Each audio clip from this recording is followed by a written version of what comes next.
عزیزو، شب شہادت کی مجلس ہے، میری اور آپ کی زندگی کی یہ مجلس، یہ لمحہ، یہ اوقات بہت اہمیت کے حامل ہیں۔ میرے اور آپ کے نامہ عمل میں یہ لمحات خاص طور پر لکھے جائیں گے، لہذا انتہائی قربتاً اللہ، خلوص و سچائی کے ساتھ باوضو ہو کر ذہن و دل کو پاک کر کے اس پاک مولا کا ذکر کرنے آئے ہیں کہ جس کا ذکر اس دنیا میں اطمینان قلب عطا کرتا ہے اور آخرت میں جنت عطا کرتا ہے۔ اس علی کے بچے یعنی حسن و حسین، جناب زینب اور ام کلثوم سنیں گے امام زین العابدین، امام زین العابدین مولا علی کی گود میں لیٹے ہوئے ہیں۔ امام زین العابدین کی ولادت آمد امام علی مولا علی کی زندگی میں ہو گئی ہے، پوتے آپ کی گود میں ہیں۔ مولا حسن، امام حسین، جناب زینب اور ام کلثوم سنیں گے۔ ایک جملہ ہدیہ کروں، آپ رونے آئے نا، آج دوسرا دن ہے جو علی کے گھر میں رونے کی آوازیں اٹھ رہی ہیں۔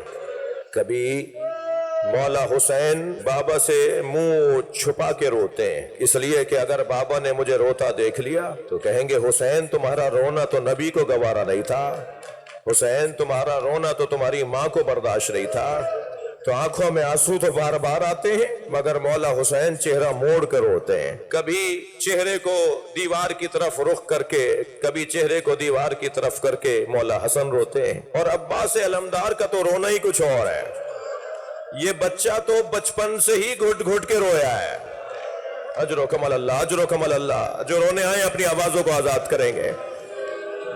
جب شام کے بازار میں شہداء کے سر گزر رہے تھے تو ایک قیافہ شناس تھا جو چہروں کو دیکھ دیکھ کے احوال بیان کر رہا تھا، تو اسے لوگ بلا کے کہتے تھے یہ بھی ایک سر ہے، اسے بھی آ کے دیکھو۔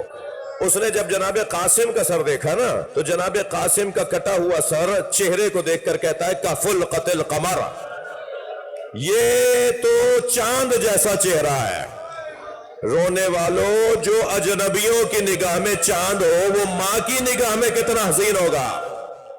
اجر و کمال اللہ، اجر و کمال اللہ۔ اللہ آپ کو کسی غم میں نہ رلائے۔ اپنی آوازوں کو آزاد کیجئے گا۔ جب آپ مجلس میں ایسے روتے ہیں نا تو مولا جعفر صادق دعا دیتے ہیں، امام رضا مصلی بچھا کے دعا دیتے ہیں، امام محمد باقر نماز پڑھ کے رونے والوں کو دعا دیتے ہیں۔ وہ ایک ایک چہرے کو دیکھتا جا رہا تھا، اس نے جب سارے چہرے دیکھ لیے تو کسی نے آ کے کہا ایک سر گھوڑے کی گردن میں لٹکا ہوا ہے۔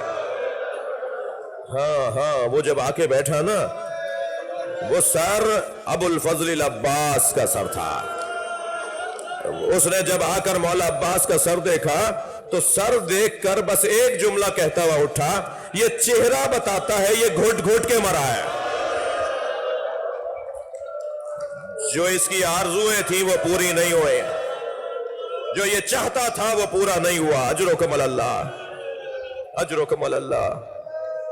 تو مولا عباس روتے ہیں مگر گھٹ گھٹ کے روتے ہیں، اور کبھی کبھی ایک آواز بلند ہوتی ہے تو اس پر مولا علی مضطرب ہو جاتے ہیں، اور وہ آواز زینب کی آواز ہے۔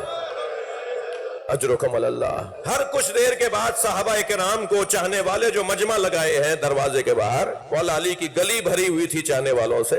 ہر شخص چاہتا تھا اس حالت میں کہ علی زخمی ہے، علی کے سر پہ ضرب لگ چکی ہے، علی بستر شہادت پر ہیں۔ ہر چاہنے والا چاہتا تھا کہ علی کو قریب سے آگے دیکھے۔ تو ہر کچھ دیر کے بعد کچھ صحابہ کرام کو لایا جاتا تھا، پھر انہیں باہر لے جایا جاتا تھا، پھر انہیں لایا جاتا تھا، پھر دوسروں کو لایا جاتا تھا۔ ساسا ابن سوہان کہتے ہیں، مولا کا خاص پکا صحابی، وہ کہتا ہے کہ میں علی کے قریب بیٹھا، علی سے اس حالت میں کچھ نصیحتیں سن رہا تھا کہ اچانک حسن مولا نے آ کے کہا کہ میری بہن زینب آنا چاہتے ہیں۔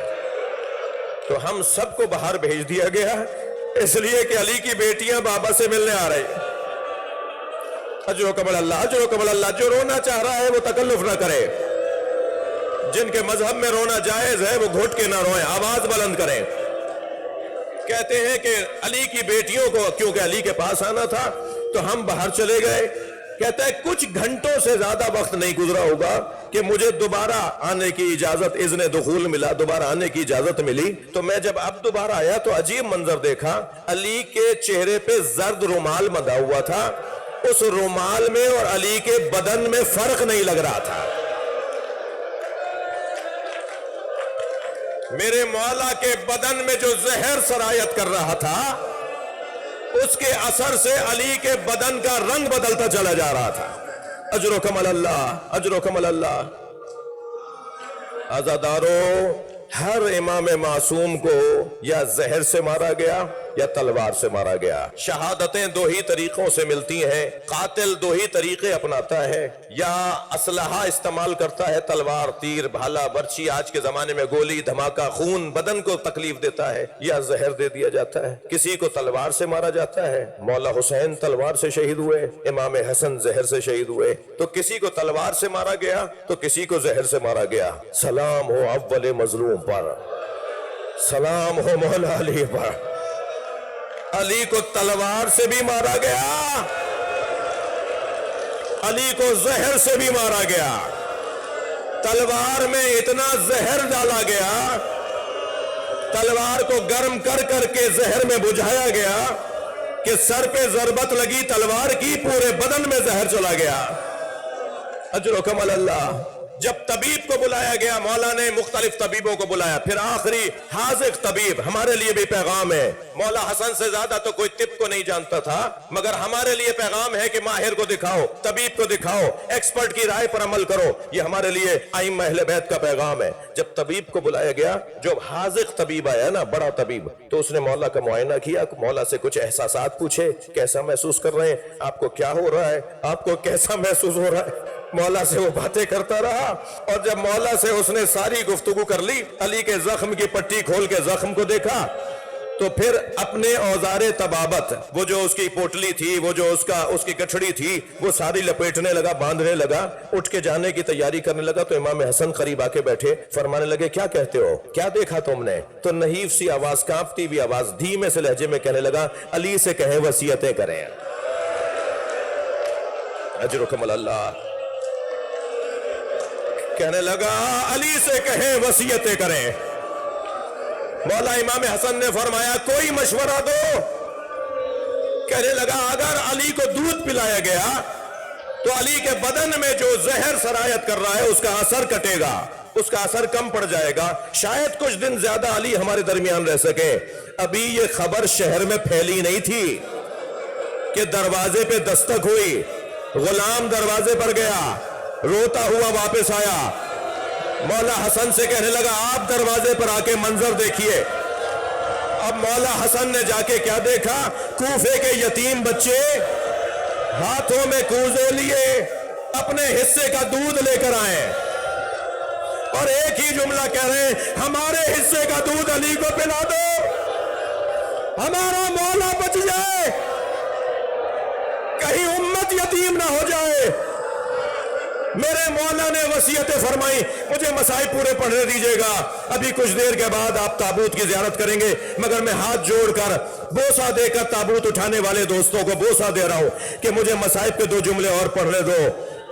مولا علی نے وصیتیں فرمائی، ساری اپنی کائنات مولا حسن کے حوالے کی۔ بیٹھے رہو میرے بھائیو، آخر والے بیٹھے رہو۔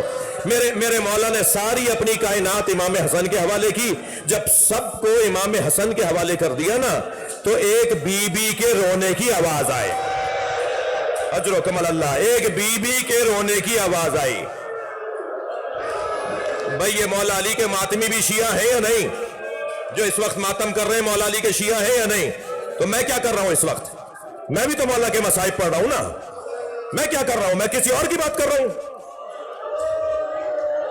ایک بی بی کے رونے کی آواز آئی، میرے مولا نے اپنی بند آنکھیں کھول دی، فرمایا یہ کون گھٹ گھٹ کے رو رہا ہے؟ کہا یہ ام البنین رو رہی ہے۔ کہا ام البنین قریب آؤ، کیوں ایسے روئی ہو؟ کہا مولا میرا عباس کس کے حوالے؟ کہا حسین کو بلاؤ۔ مولا عباس کو بلایا، عباس کا ہاتھ حسین کے ہاتھ میں دیا۔ اے عباس میں نے تمہیں حسین کے حوالے کیا ہے، دیکھو کربلا میں نہیں ہوں گا، میرے بچے حسین کا ساتھ نہ چھوڑنا۔ یہ کہہ کر حسین کی، یہ کہہ کر مولا علی کی آواز آئی، انا للہ و انا الیہ راجعون۔ مولا علی کا جنازہ اٹھایا حسنین نے، آج ہزاروں لوگ تابوت اٹھانے آئے۔ مگر علی کرب کوفہ میں تنہا تھا۔ سلام ہو حسین پر جس کا جنازہ اٹھانے والا کوئی نہ تھا۔ ماتم حسین۔